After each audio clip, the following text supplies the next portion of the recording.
welcome back to Stories for the Grandkids. You probably haven't seen or heard from this in a while because it's taken a bit of a hiatus, but I think it felt right to close the loop with this podcast. And I think for now, this is going to be the end of, we'll call it season one.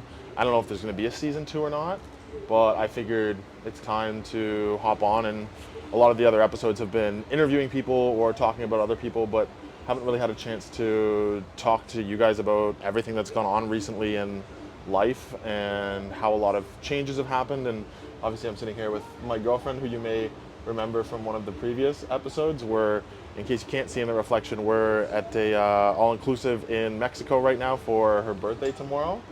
But I figured it was about time that I just hopped on and kind of closed the loop on everything. So this is the end of season one. This is the final episode from season one. And to be completely honest with you guys, I don't know if I love doing podcasts. And like, one of the fun things about life is trying things and figuring out if you like it. And I think it was a pipe dream at one point to do a podcast. And after having done it and how kind of things unfolded with it, I don't know if I have like a negative association with it now, or if it just wasn't really for me.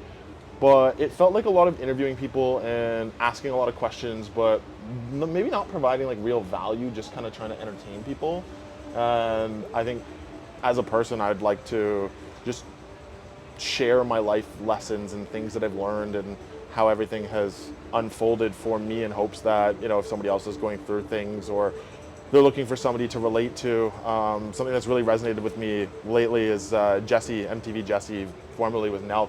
He's been doing his own podcast and just kind of been talking about like his life lessons and what he's doing and, you know, what he's learned throughout his journey of everything. And I felt that, you know, I've done some interesting stuff in my life, and there's a lot of, I would say, similarities or things that really resonated with his when I listened to it. And I was like, hey, maybe I can share some of that for you guys. So that's the goal of this today, is to close the loop and share a little bit more and talk about kind of life and some of the things that I've learned in the last year or so.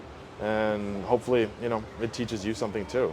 But I think a good place to start would be like your story. Yeah. And then getting into the lessons that you've learned, especially like with this podcast and becoming a full-time influencer, content creator, which you haven't even really gotten to speak about. No, So, it's been like 3 months now yeah, doing this full time, and it's definitely been a journey. It's definitely a learning curve for sure. And obviously from the outside, it's like super glamorous because you're not logging into your computer 9 to 5 and you're not doing these other things. And obviously it does give you a lot of luxuries, and it does free up a lot of time, which I never had before, because I've pretty much worked sales jobs since I graduated university. And I think one mistake that I made, and I don't think there's anything else I could have done, but during COVID, I jumped right into a 9 to 5 right after university, and I just kind of got stuck in like paying bills and having to work every day and needing to make money to pay for a certain like lifestyle that I got used to. And then I wasn't able to travel because I was working all the time. And obviously I was working remote, but for a sales job, it was hard for me to like go to an all-inclusive and sit at a desk for, you know, 8 or 9 hours and make cold calls all day. And so I never really traveled. And that's where, you know, in the almost 3 months that we've been dating, I've been to so many new places in such a short amount of time. You'd never been to Mexico before. No, this is my first time in Mexico. In Mexico. Yeah, it was my first time. We went to BC. It was my first time out west. Yeah. We went to Calgary Stampede. It was my first time in Calgary. You got to do Electric Forest. Yeah, we got to do Electric Forest, which was my first time doing that as well. You'd never been west of Ontario. No. Which is criminal considering how pretty Canada is. So Yeah. as soon as you quit, I was like, okay, we're going to the West Coast as much as possible now because I love it there. Yeah, which is funny, by the way. How we met was at a Toronto Maple Leafs brand shoot, and I was talking to her about potentially leaving my job, and she had said if I quit my job that she'd buy me a shot. And so I quit my job 2 days later, and I took her up on that, and we've pretty much been inseparable. Inseparable? Is that the word? Inseparable? Inseparable ever since. So it's funny how little things like that, where if you hadn't been like, I'll buy you a shot when you quit your job, we might not be here. Also, ladies, take today. note. Sometimes you just gotta shoot your shot. even though it's scary. Normally I don't do that, but I was like, I'm just gonna put myself out here. And it worked out. It did. And it worked out because now we're in Mexico for your birthday tomorrow. I know, it's great. But yeah, I think back to the job thing as well is really just like trying to spend more time traveling and seeing more of the world and doing things that I never did before, because I found myself in this like loop cycle of routine all the time. Yeah. Of just like working and then living in the big city, partying and going out at night. And I think especially I was kind of dealing with some stuff the last, we'll call it 10 months. Had a bit of a nasty breakup, and I don't think I was quite myself. And I had surrounded myself with people who encouraged my bad behaviors, and I was starting to fall further from who I really believe that I am, and like my core values and my core beliefs, because I was living in a place of hurt and I was with people who encouraged the bad behaviors that I was doing. And I think it kind of led me down a wormhole of just not being who I really wanted to be, or even putting myself out there on the internet in a way that I really want to, because I do want to create value and be fun and Yeah, be guys, funny. But he like, sucked at the beginning. I trained him though now. I'm she kidding. has, I'm she kidding. has. I'm kidding. But even like when I was No, but doing it's the skits same. and like, gaslighter skits and stuff like that, like that's just not me. No, it just I'm wasn't no me. exception. I was like the man hater final boss, Yeah. and then I met him. But also it's that saying, hurt people, Yeah. and it just happens. Yeah. And you don't put yourself there. I also always say crazy is a place that you were dropped off at. You do not bring yourself there. Yeah. Doesn't mean that you can't drive yourself back. That's like the hardest part about it, is getting back to you. But that journey in which you did that, the first step is recognizing like, hey, I'm not acting in a way that aligns with my morals. I don't feel like I'm myself anymore. And that is something that a lot of people can't do in the first place. Yeah. That's the hardest part about it. So Yeah. you should be proud of yourself, honestly. Thank you. I'm trying. And there's also chapters and seasons of life, right? And like That's true. nobody is perfect, and you're gonna have good chapters, you're gonna have bad chapters. The last 2 years, honestly, since I started making content, is kind of when life just got really intense. And it's easy to lose yourself when life gets really intense and you start acting in a place of hurt. And you have to take some time to kind of reevaluate of like, do I want to continue going down this path? Is this really me? Is this what I want to be known or remembered for? Am I impacting people positive or negatively? Am I acting in a place of creating joy and value for other people, or am I acting in a place of hurting other people for my own joy or pleasure as well? Gain. And it's just, I really think you have to take a step back sometimes and realize that, hey, maybe you've been miscalibrated, but it's okay to take a step back and recalibrate yourself and then step back out and be like, no, I feel more like I should be who I am by acting in these certain ways. How do I continue to do those things? Yeah. I think circling back to content, like how did you originally get into content? Because I feel like you've shared a lot about your life once you started content, but like what got you into it? What was your motivating factor? What did you want to do with it? Did you ever think it would come to this point? Like start there and then maybe get into like the more nitty-gritty details of the lessons that you have learned in that career change. Yeah, absolutely. I think the funny thing is I would not be making content today if I didn't quit drinking at some point. And that was That's a big life shift for me. I didn't drink for over a year and a half. I think it was like, I don't know, 20 something months of not drinking at all. And in that period, I found a lot of courage and comfortability in myself. And I decided to take the leap of, I want to put myself out there on the internet. I've always enjoyed making internet stuff. Even since I was like 12, I used to make YouTube videos with my friends. And I made a video one day about like a Toronto joke, and it kind of stuck. And I was like, what if I just commit to doing this every day for a year? I'll make a video every single day for a year and see what happens. Yeah. And it worked. And I think the thing that people may not see from the other side of the screen is, unless we're doing long form, you like really don't get to know somebody that well from content.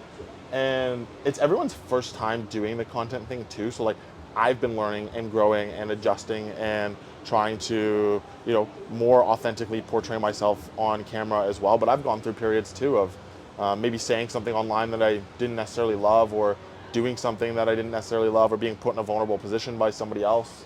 online Yeah. as well, and it's like my first time learning how all of this works as well.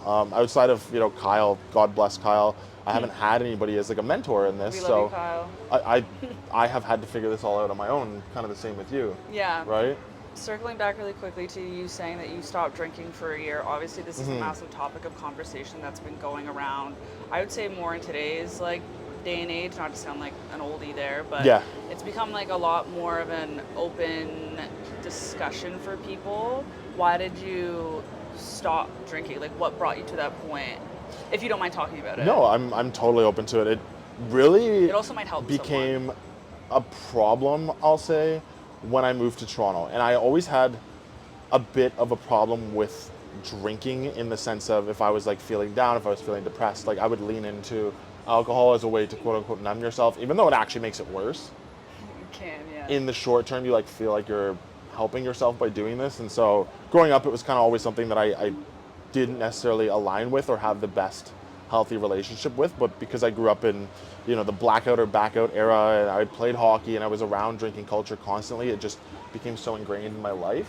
Yeah, sure. And it became a coping mechanism for my mental health struggles. I was on antidepressants for a while and really struggled with mental health things. And so that was something that I leaned into, I think, negatively when I moved to the city. And I was around just some people who, not that they're necessarily bad people, but just didn't live a life that maybe I wanted to or aspired to live. And so I got sucked into partying and going out all the time and staying up until ungodly hours and just doing dumb shit. And I knew that I needed to kind of take a break from it. And I remember like a friend's birthday party and going out until like some ungodly hour and coming home from an after hours club at like the sun was shining already, and I was just staring at the ceiling when I got home, and I was like, I can't keep doing this. So it was like a breaking point. Like you Yeah. just basically, I was going to say you woke up, but you didn't wake up. You just happened to still be awake. Yeah. And you were like, I am leading myself down a bad path. Yeah, What was I can't keep living like this. It also was getting to the point where like I wasn't growing as a person. I wasn't maturing. I wasn't like aspiring for bigger things. I was just working and drinking and going out. And like that's what you were living for. And it kind of became like a soul-sucking lifestyle of that's what you live for, but you're living for like short-term cheap pleasure. And obviously in not drinking and in being in social situations and being uncomfortable with the fact that I wasn't drinking and everybody else was, I found a lot of courage in my own sense of self. And that's kind of what led me to making content, is like being comfortable enough with myself to be like, I can put myself out there, I can take the heat, I'm proud of who I am, I know like I can provide value and make a difference with content stuff or entertain someone or make somebody feel comfortable. And so that's how I got started in it. And then it's just like a weird dichotomy of, and we've talked about this before, of being like a public figure. I remember the first time somebody stopped me in public, it was like, oh, I love your videos. I was like, what the hell? Like, what do you mean? Who are if, you? And this is what really fucked me up for the first little while, is I was like, if one person has seen my videos and says something, that probably means there's 10 other people who've seen my videos and have this preconceived notion of who I am or what I'm like.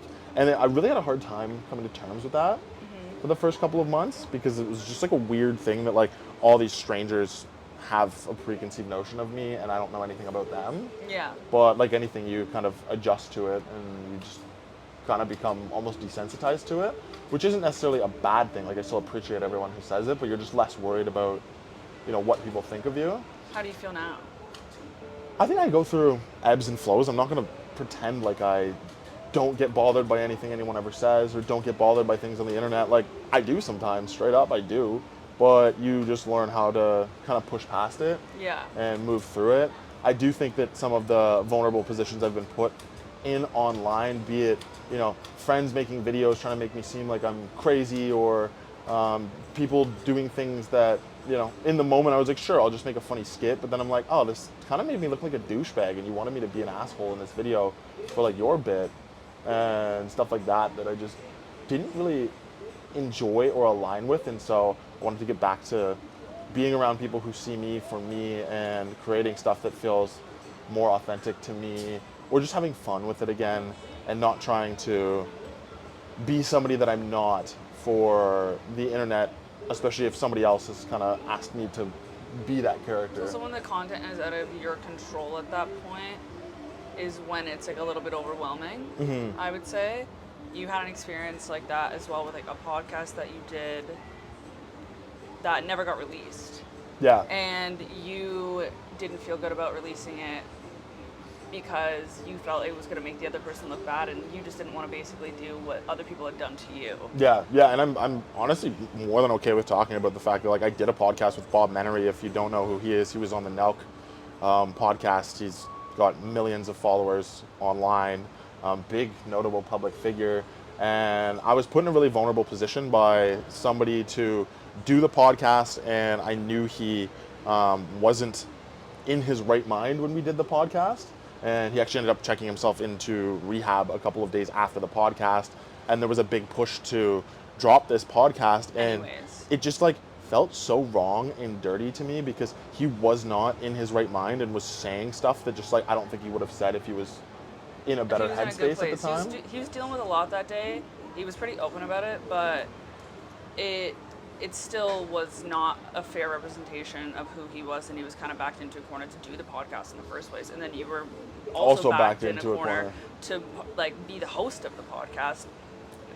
Neither of you were probably comfortable. No, and it was just a weird situation of I also don't want to grow or become this big person or get my like 10 seconds of fame by doing something that makes somebody else look bad. Yeah. I just don't want to be remembered as that guy. It's like, oh yeah, he was the guy who did the podcast with Bob, and Bob was, mangled in the podcast. Like, what a dick for releasing that. Yeah, exactly. It's also, you knew what it was like for someone to release a piece of content in which didn't make you feel good without your permission and like explicit consent, and you were like, I'm not doing this as someone else. Yeah. Which is admirable. But I think we kind of skipped ahead there. Yeah.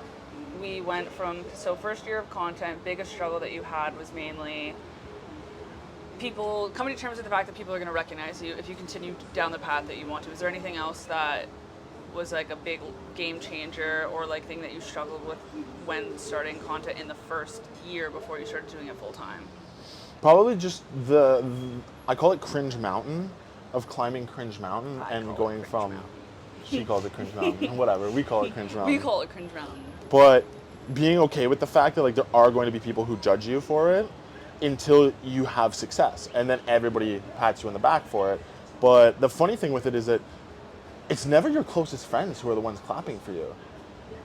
There are, but a lot of people that I thought were close in my life like weren't supporting me in it, were saying shit behind my back, were judging me for it, were doing anything but being supportive of me, being vulnerable and putting myself on the internet.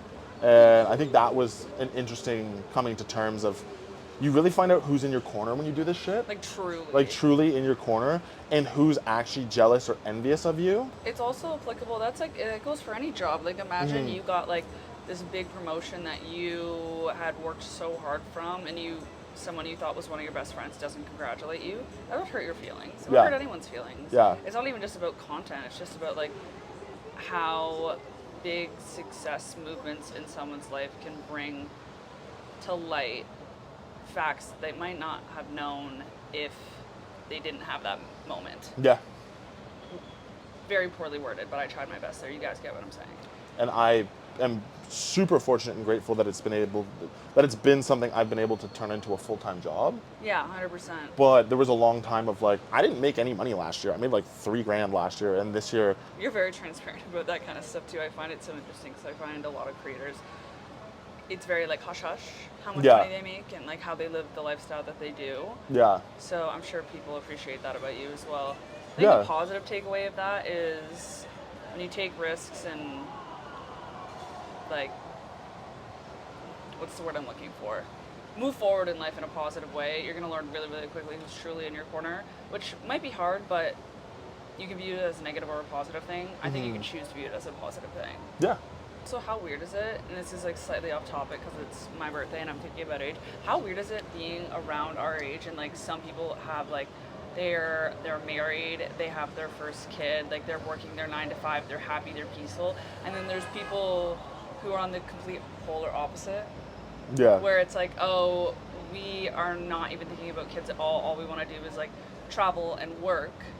Yeah, or some people have decided they don't want to have kids at all That's so true. and Yeah. travel and work, and that's fair too. It just, life starts to really divide you at a certain age. It does. And also, you get to a certain age where like age doesn't matter as much as what you have in common with people. Like a lot of my friends are like mid-30s, and it's just because I have more in common with what they like to do and how they like to live their life and this and that. It's not like, oh, they're my age, so I should be friends with them. It's just like, no, we like the same things. Yeah, exactly. Yeah. Okay, I feel like I got slightly off topic there just because I was thinking about birthday stuff. Mm-hmm. But okay, so you're a year into content creation. You're taking next steps. You said you learned a lot of lessons. Can you paint a picture of what that looked like so that it's a little bit more clear for everyone who's listening? Yeah, well, I at one point had tried to move to Florida with a friend to work with my friend, and between a visa and getting paid, I never got either. And so I moved back to Toronto, and this was someone that I grew up with. It was like a childhood friend, and I blindly trusted that individual had my best interest at heart, and I never got things in a written contract.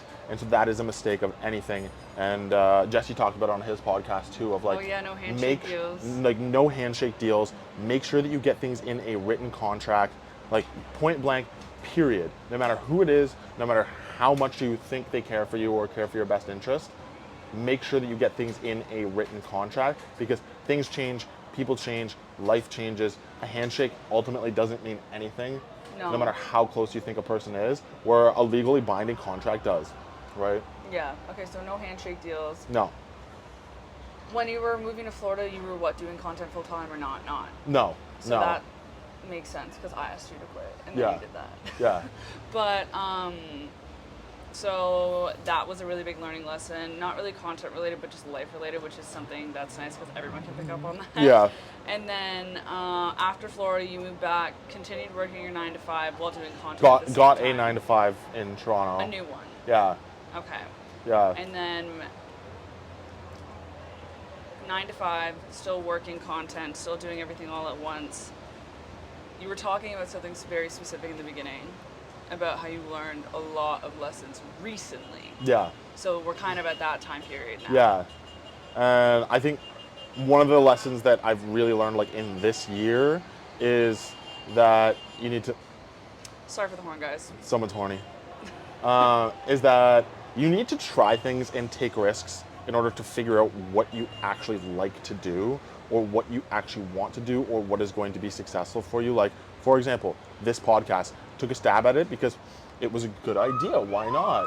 I'm already in the content realm. Why not branch out and try and do something longer form? Because I think I show a little bit better in long form than I do in short form, or that I can provide more value like that. But in the process, learned that I didn't like the podcast format with interviewing other people, because I never really got to share my own stories, and I also couldn't control what other people said. Yeah. So you have people on, you ask them questions, you want them to be vulnerable, and you want them to, teach people lessons and provide value. And if they don't want to share those things, like, you're just kind of pigeonholed with a bunch of dry answers, and you get, a very surface level version of somebody that ultimately is not entertaining, because it's not inspiring, it's not deep, they're not telling crazy stories, they're just giving you like surface level responses to questions. And so I realized that podcast format, not my favorite thing to interview other people.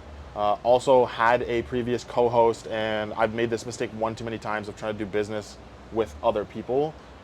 I just operate better doing things on my own than having to delegate things with somebody else, and maybe I have a great idea and they don't want to do it, and so now we can't do it. Yeah, that is true. And so it makes it very difficult when you're trying to build something in your own authentic way if you have a partner who doesn't align with your vision or how you see things. And so I learned that, hey, if I'm going to do any of this stuff now, like, I want to be like the sole creative director of things. It doesn't mean I can't work with other people, but I don't want to have to sit down with somebody and decide, hey, are we going to do this?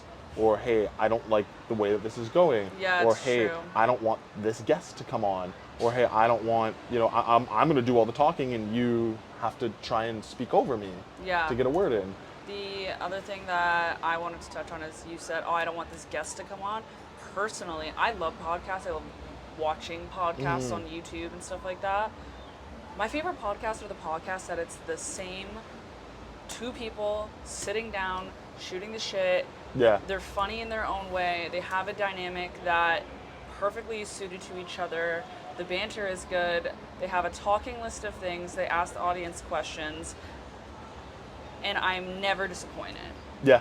But I think when it comes to interviewing people, like, I guess like that's still a podcast, but at what point is it just like, a talk show? Yeah. For sure. Like, you're not learning anything about the host, and I'm going to someone's podcast because I'm like, I like their content. They're funny. They're interesting. They have good style. They have good tips. Something. Like, I'm interested in them for something. And I want to hear what they have to say. Yes. I don't want to just hear them asking other people questions, and maybe throwing in an episode or two where you do have a guest could be fun. Yeah.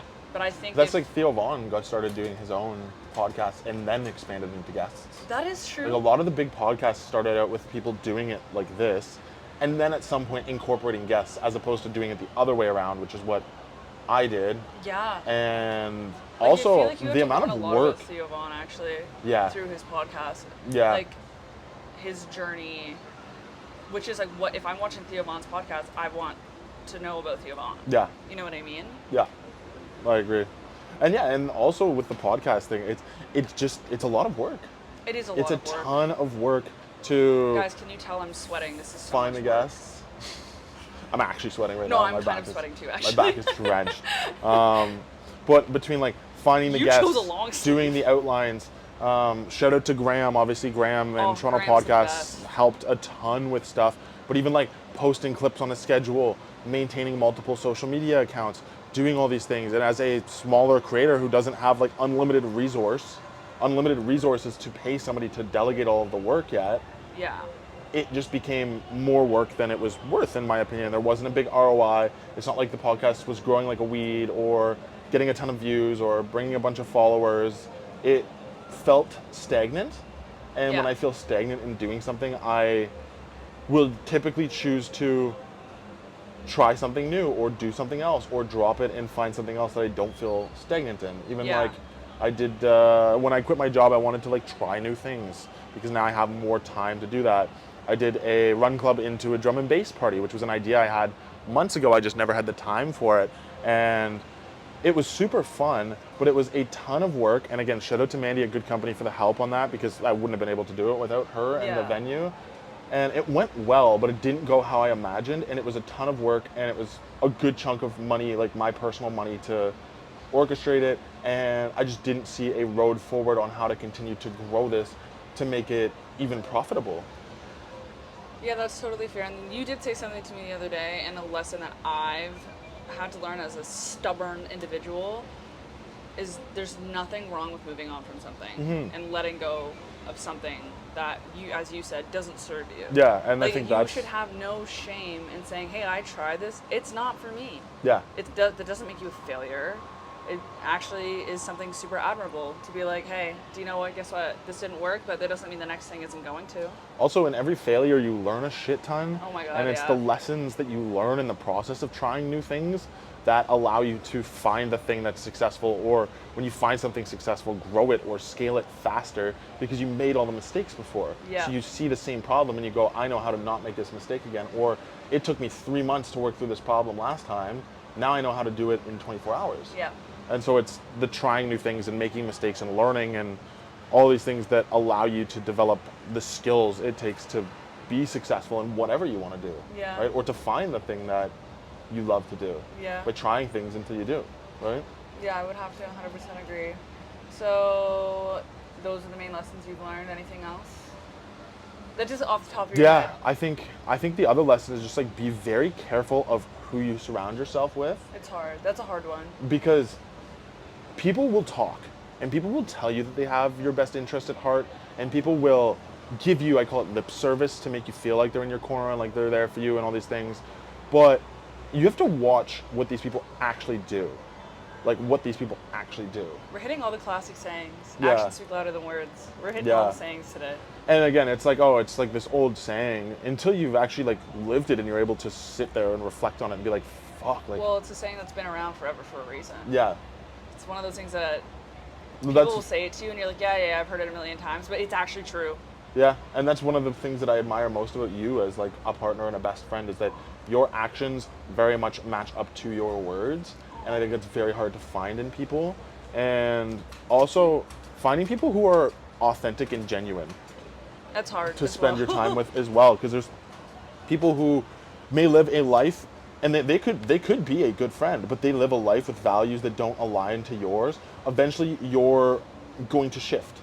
Yeah. You're going to shift, and you may pick up bad habits without even realizing it, Yeah. because you're around people who live a life that does not align with yours. Yeah, it is true. It is true. So those are the main lessons.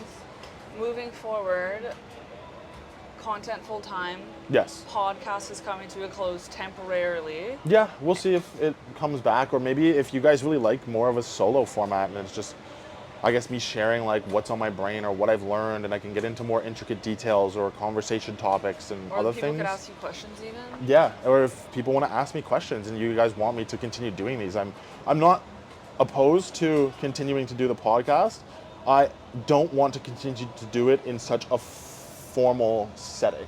I want it to be super informal and You can like do you're it from hanging anywhere, out, too. and the same way that like we'll throw a podcast on when we're cleaning, and just like you're just kind of listening to somebody, and you're like, interesting, like I learned something from them today. Yeah. I'd love to do something like that creates value, as opposed to trying to entertain people, because I just don't think, as much as I can be entertaining, I don't think that's like authentically me. I don't think I'm an entertainer. I think I can hopefully inspire.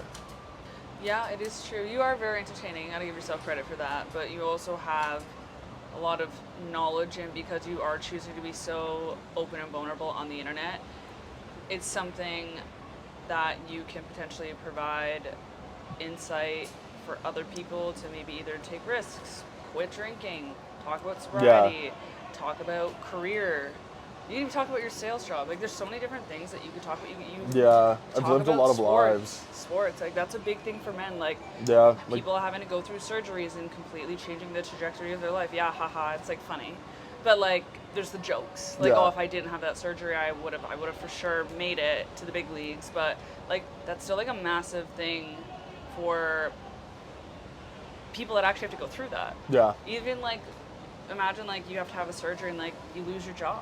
Like, Yeah. there's so many different things that you can talk about that I feel like you have not been able to touch on because you're doing the interview format style for your podcast. yeah, You could switch it up completely, but it's ultimately up to you.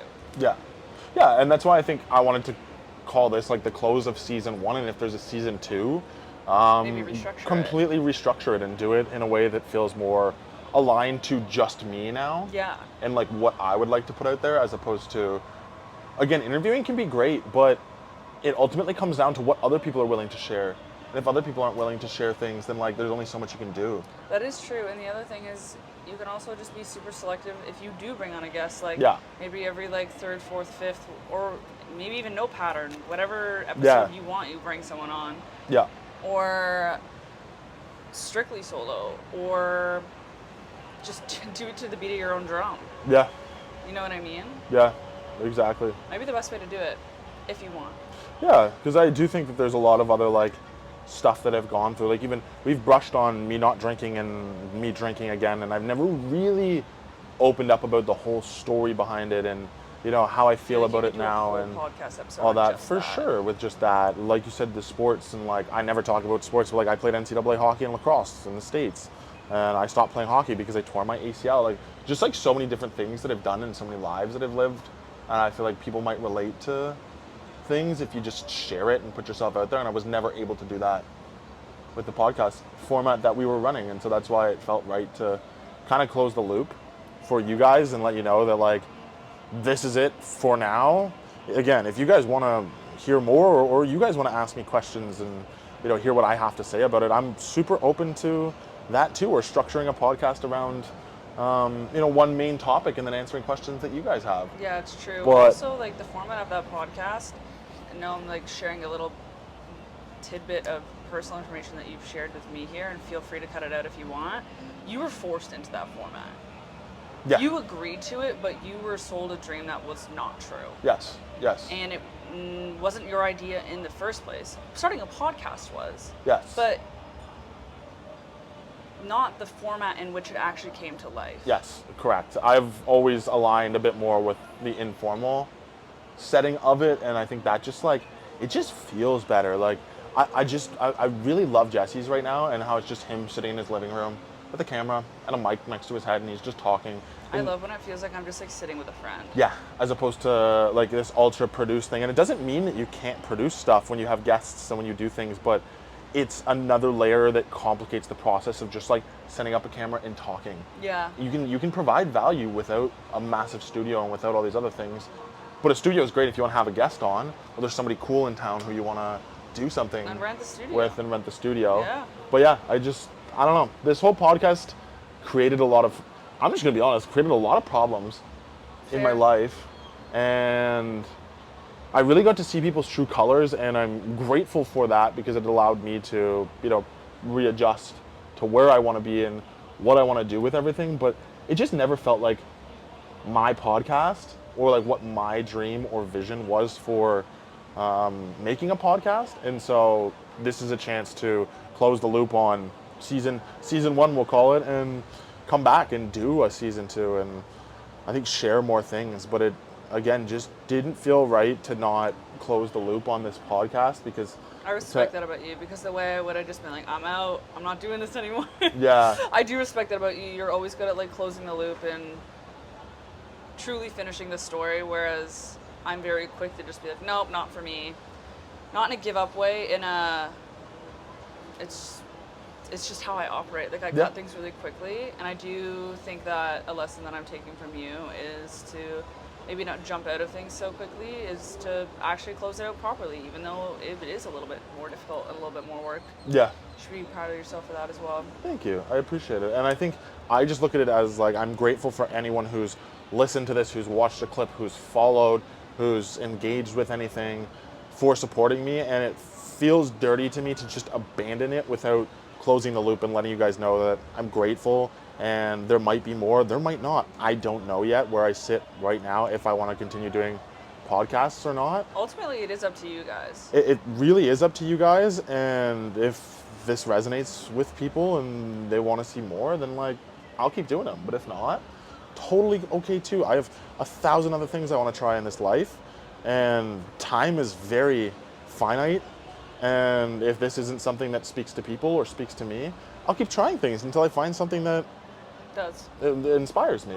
Because at one point I was excited about this podcast, and it got to the point where, it's just me plus you now. The whole team's gone. Everybody that I started this podcast with is no longer a part of my life. Yeah. And that's okay. That means it's time for a new chapter. So I think that's kind of a good way to close it. Yeah. Is you guys let me know if you want to see more of this, you want to see more of us together. But ultimately, it's up to you guys. You guys decide. And I'm just grateful for anyone who watches or supports, whether it's friends, whether it's people who just have found me on the internet and like what I do. None of this is possible without you guys. And I just want to continue to create stuff that makes you guys feel like you're hanging out with a friend or gaining some value, or it's just providing value to you guys. Whatever you take value as, I want to be that to you guys. So thank you for the love and support always. And I'm cutting you off. What's that question that you always ask at the end of your podcast? Have you ever answered it? What's one thing that you would tell your future grandchildren? Has anyone ever asked you that? I don't know if the free label had or not. Oh, really? But I think... Doesn't matter, you're answering it again. Yeah, well, and I think there's a bunch of lessons, but I think the lesson for today is to listen to your own moral compass, your own moral guidelines, and live as true to that as possible, and drown out the noise of what society says you should do or what other people say you should do, and really listen to you, because the closer you get to your own moral compass and your own values and who you want to be as a person, everything else will fall into place for you. But when you're not, you can't become your best version because you're not living a life that's meant for you. Fabulous answer. Thank you. So, thank you guys for everything, and maybe there'll be more, maybe there won't. TBD. Let us know. Okay. Love you guys. Bye. Bye.